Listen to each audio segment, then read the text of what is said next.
What's up guys, today we'll be talking about the trade setups that I've been taking in this shitty trade environment. So starting off with what to keep track of is basically the news. You really want to check Forex Factory or any Twitter account like Solid Internet just turn on the notifications so you know what's going on. Also just want to go here and just keep on checking news every 3-4 hours. So want to be updated, right? So moving on, the setup that I'm going to talk about today is basically your past ATR setups. So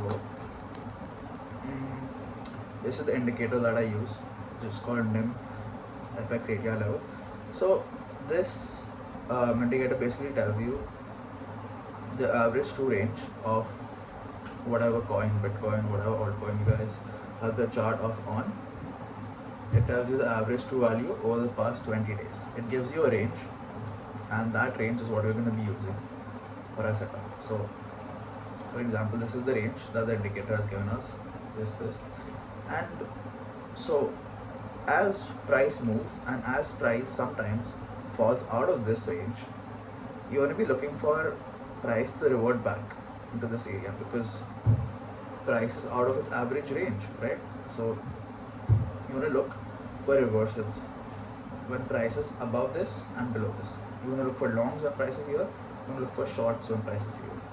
This also acts as a countermeasure. So suppose if price is here, I would not be looking for longs because price has already completed its average move, right?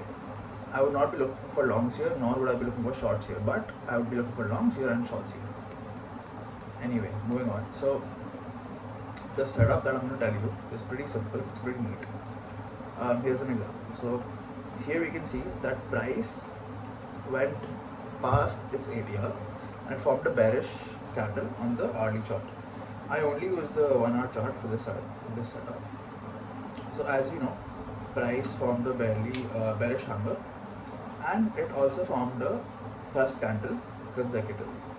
So for this setup, it's very important that there is a subsequent thrust candle like this one right here.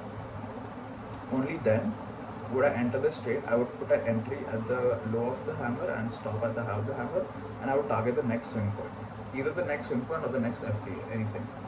That is what I would target. And as you can see, and the main key fact of this trade is that it was past its ATR. That's the only reason it was, right? Moving on, there was also one more trade on Bitcoin that showed up right here. So this level, this hammer was formed when Bitcoin was past its ATR, right? When Bitcoin was past its ATR, right? So moving on, so you would take a long here, put your entry here, put your stop here, and we took the setup because there was a thrust candle, as you guys can see, and I would put my target right here. As you can see, it did not take it out at first, but then it did. So that would be this trade, and there are a lot of setups that come up like this. There is also there need not be hammer highs and stuff like that. There can also be decent levels, decent support and resistances. So for example, for this example, let's just say that our ATR range is this. This is the upper boundary, and let's say this is the lower boundary,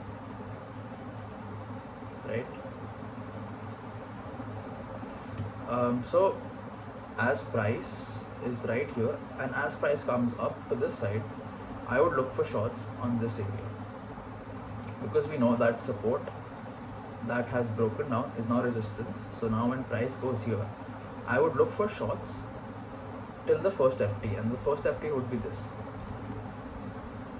right? The first FT would be this. My stop would go here above the thrust candle that broke the structure, always thrust candle that broke the structure, and my target would go here.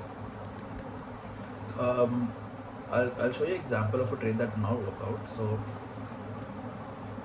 here I have Ethereum Classic, for example. So here we can see that price, this is where I was shorting because this is past its ATR, this level, Now as price came in, it formed a swing point right here, and if price forms something like this just below your entry, you do not want to get in because the move is over. Price came here and just went down straight. It hit your target without even hitting your entry, so then I would not take this trade,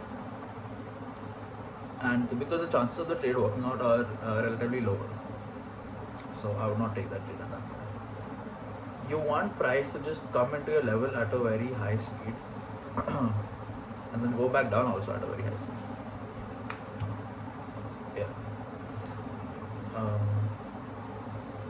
So this is one more example.